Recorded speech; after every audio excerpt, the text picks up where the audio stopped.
defeat the monsters. They're able to defeat the dungeon boss, and everyone celebrates, but Jui wonders why Jinwoo is still a hunter, saying she's worried about him, because he always gets injured. They collect the loot, but they appear to be disappointed, thinking it's not enough, but a hunter calls everyone, showing them a tunnel, as they realize that it's a double dungeon. They know that they will find more loot inside, but Songchi reveals that they can't explore it, because they need to wait for orders from the Hunters Association. But Kim suggests breaking the rules, so that they can collect the loot. Songchi thinks it's too risky, saying they should take a vote, but half of them oppose the idea, including Jui. Jinwoo is the only one that hasn't voted, and he's going to break the tie, so he realizes that his decision is going to affect the outcome. He considers that he could end up dying, but he thinks about his current situation, knowing his father is missing and his mother is in the hospital. His sister can't help him because she's still a student, so it's up to him to provide for her, knowing he needs the money to make ends meet, so he decides to enter the tunnel. Meanwhile, the officials are testing the powers of the new hunters to determine their rankings. We meet the guildmaster of the Hunters Guild Choi, as he orders the officials to send offers to promising newbies, because they need more hunters in the guild. We see thieves stealing a bag, and they're about to escape, but a girl gets in the way, retrieving the bag, and causing them to crash.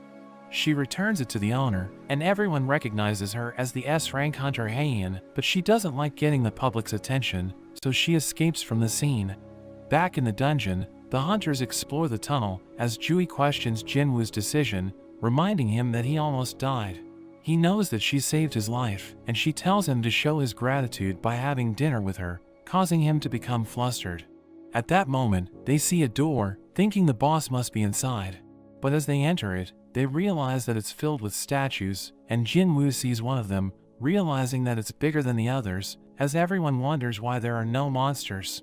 They see an ancient tablet, which mentions the commandments of the temple, and Songchi reads it, revealing that it's telling them to worship and praise God, and prove their faith to him, or they won't be able to leave the room alive.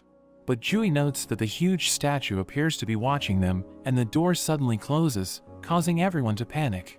A hunter tries to leave, saying they shouldn't have entered the tunnel, but a statue attacks him, killing him in an instant, and everyone falls into despair, wondering how they're supposed to escape.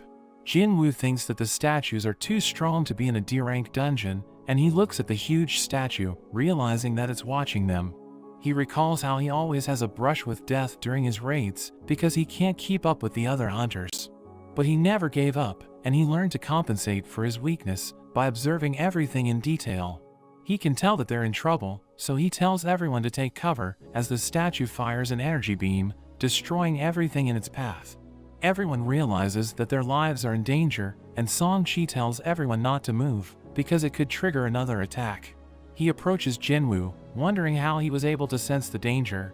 He explains that it was just a gut feeling, but he realizes that Songchi lost his arm, and he tells Jinwoo to help him stop the bleeding.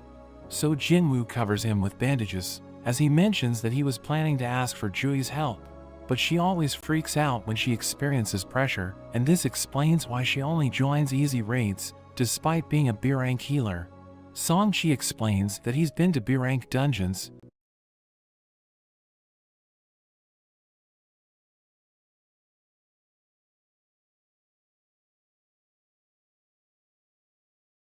but he's never seen a monster as powerful as the statue, thinking it belongs to an S-rank dungeon. He recalls the commandments written on the tablet, and Jinwoo thinks that the huge statue is God. Songchi knows that they're no match for it, so they need to find a way to escape. But a hunter mentions that he doesn't want to die, and he charges forward with ridiculous speed, but the statue attacks him, destroying him in an instant. Jinwoo realizes that it can kill them if it wanted to, wondering why it isn't attacking them. He recalls the writing on the tablet, asking Songchi about it, so he mentions that the first commandment is to worship God. Jinwoo thinks that the dungeon has its own rules, and he stands up, as Songchi tries to stop him, thinking he could get himself killed. But Songchi realizes that he's determined to survive, and the statue of God prepares to attack him, but he bows his head, as he notes that it spared his life. So he tells everyone to prostrate themselves, saying it won't attack them if they keep their heads low. They follow his instructions, and the statue's eyes deactivate, but it suddenly starts smiling, so everyone becomes worried. but Park notes that it isn't doing anything and everyone thinks they're safe. But it suddenly starts moving, walking towards them as they start to panic. Jinwoo reminds them that the second commandment is to praise God, and a man approaches the statue, claiming he knows what to do. He starts reciting a prayer, but it smiles at him as Jinwoo realizes that his plan isn't working. He gets crushed to death, and everyone starts running away as it chases after them. Park thinks about his family, knowing they're waiting for him to return, but he approaches a statue, and it starts moving, slicing him in half. Jinwoo thinks about the second commandment, realizing that the statues with weapons are killing his companions, and he sees statues with instruments, thinking they need to be activated, so he tells everyone to approach them. They follow his instructions, and the statues start playing the instruments, causing them to feel relieved, because their lives have been spared. Jinwoo approaches a statue with Jui, but it doesn't activate, and he realizes that it won't work if there are two people close to it. So he tells Jui to stay there, and he runs to activate the last one, but the statue of God starts pursuing him. It's about to crush him to death, and he manages to avoid it, but he gets blown away, activating another statue by accident. It attacks him, smashing the ground, and Jui thinks he's dead, but we see him crawling to the last one, refusing to give up, as the statue of God continues to pursue him. It stomps on him, but the last statue starts singing, and we see that he was able to activate it.